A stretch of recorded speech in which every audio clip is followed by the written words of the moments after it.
শুধুমাত্র 2 cup liquid দুধ দিয়ে তৈরি করে দেখাবো অসম্ভব মজার এই ডেজার্টটি, যেটা কিনা আপনার পরিবারের ছোট বড় সকলেই ভীষণ পছন্দ করবে। এটা খেতে যেমন হয় সুস্বাদু আর তৈরি করাও যায় খুবই কম সময়ে। চলুন রেসিপিটি শুরু করি। আজকের এই ডেজার্টটি আমি 3টি লেয়ারে তৈরি করব। প্রথমেই নিয়েছি কিছু বিস্কুট, আর আমি এখানে এনার্জি প্লাস বিস্কুট নিয়েছি। আপনারা যে কোনো টাইপের বিস্কুট নিতে পারেন। এরপর এগুলোকে খুব ভালোভাবে গুঁড়ো করে নিয়েছি।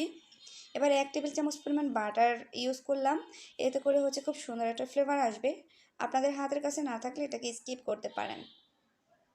এবার এটাকে এক সাইডে রেখে দিচ্ছি। এবার আমি নিয়ে নিয়েছি আগার আগার পাউডার।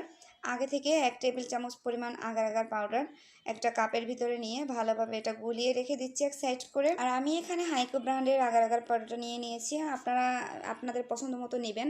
তবে আমি সাজেস্ট করব হাইকো ব্র্যান্ডের আগার আগার পাউডারটা ইউজ করার জন্য। এতে খুব ভালো জমাট বাঁধে। তো যাই হোক, এবার চুলায় চলে আসলাম। আর এখানে ইউজ করেছি 1/3 কাপ পরিমাণ গুঁড়ো দুধ। আপনারা চাইলে লিকুইড দুধও ইউজ করতে পারেন। এবার এর ভিতরে 1 কাপ পরিমাণ পানি দিয়ে দিয়েছি। এবার পরিমাণ মতো হচ্ছে চিনি ব্যবহার করতেছি। এখানে আমি 2 টেবিল চামচ পরিমাণ ব্যবহার করতেছি। যেহেতু ডেজার্টটা 3টি লেয়ারে তৈরি করব, ধাপে ধাপে অনেক বেশি মিষ্টি ইউজ করা হবে, যার জন্য হচ্ছে আমি প্রথমবারে একটু কম ইউজ করেছি। এরপরে দিয়ে দিচ্ছি স্বাদ মতো সামান্য পরিমাণ একটু মিষ্টি ব্যালেন্সটা ঠিক রাখার জন্য লবণ। আর ইউজ করেছি সুন্দর একটা ফ্লেভারের জন্য এলাচের গুঁড়া। আপনারা চাইলে এখানে ভ্যানিলা এসেন্সটাও ইউজ করতে পারেন। এবার আগে থেকে গুলিয়ে রাখা আগার আগার পাউডারটাও দিয়ে দিয়েছি। আর এরপরে ভালোভাবে জাল করে একদম ঘন করে নিয়েছি। এবার দুধগুলোকে কিন্তু গরম গরম থাকা অবস্থায় আপনি যে বাটিতে সেট করবেন সেটাতে ঢেলে দিতে হবে। তো আমি যে বাটিতে গুঁড়ো করে রেখেছিলাম বিস্কুটগুলো, সে বাটিতে ঢেলে দিলাম। এবার ওটা ঠান্ডা হতে থাক, আমি আবারও চুলায় চলে আসলাম। এবার আরেকটা লেয়ার তৈরি করার জন্য আমি প্রথমে এখানে 1/4 কাপ পরিমাণ চিনি ব্যবহার করতেছি। আর এটা থেকে ক্যারামেল তৈরি করে নেব।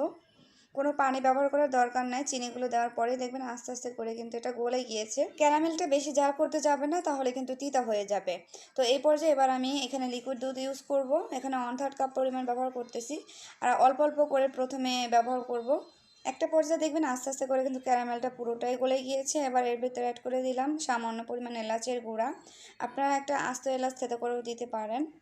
আর এরপরে আবারও আমি 1 টেবিল চামচ পরিমাণ আগার আগার পাউডার গুলিয়ে রেখেছিলাম, সেটা অ্যাড করে দিয়েছি। আর ভালোভাবে জাল করে নিয়েছি। মিশ্রণটা জাল করে নেওয়ার পরে সাথে সাথে কিন্তু পাত্রে ঢেলে নিতে হবে, না হলে কিন্তু জমাট বেঁধে যাবে।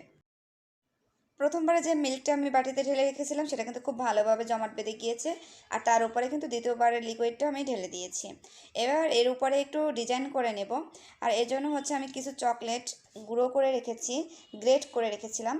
সেই গ্রেট করা চকলেটের গুঁড়াটা উপরে দিয়ে দিয়েছি। আর সামান্য কিছু গুঁড়ো দুধ ছিটিয়ে দিয়েছি। এতে করে একটু দেখতে সুন্দর লাগবে, আর কিছু না। আপনারা চাইলে দিতে পারেন, না চাইলে স্কিপও করতে পারেন। আর এই তো ঝটপট তৈরি করা হয়ে গেল মজাদার স্বাদের ডেজার্ট। এবার এটাকে আমি ঠান্ডা করার জন্য নর্মাল ফ্রিজে রেখে দিয়েছিলাম। ঠিক 10 মিনিট পরে এবার এটাকে সার্ভ করে দেখাচ্ছি। আর এই যে দেখতে পাচ্ছেন খুব সুন্দরভাবে কিন্তু এটা সেট হয়ে গিয়ে, আর এটা দেখতে কিন্তু অসম্ভব সুন্দর লাগতেছে, আর খেতে কিন্তু অনেক বেশি মজার ছিল। আপনারা এভাবে করে বাসায় ট্রাই করে দেখবেন। আর এই তো মাশাআল্লাহ, দেখতে পাচ্ছেন কত সুন্দর ইয়ামি লাগছে দেখতে। ভীষণ ভীষণ মজা হয়েছিল এটা খেতে। আর এটা তৈরি করা খুবই সহজ, আর একদম কম সময়ে কিন্তু ঝটপট তৈরি করে নেওয়া যায়।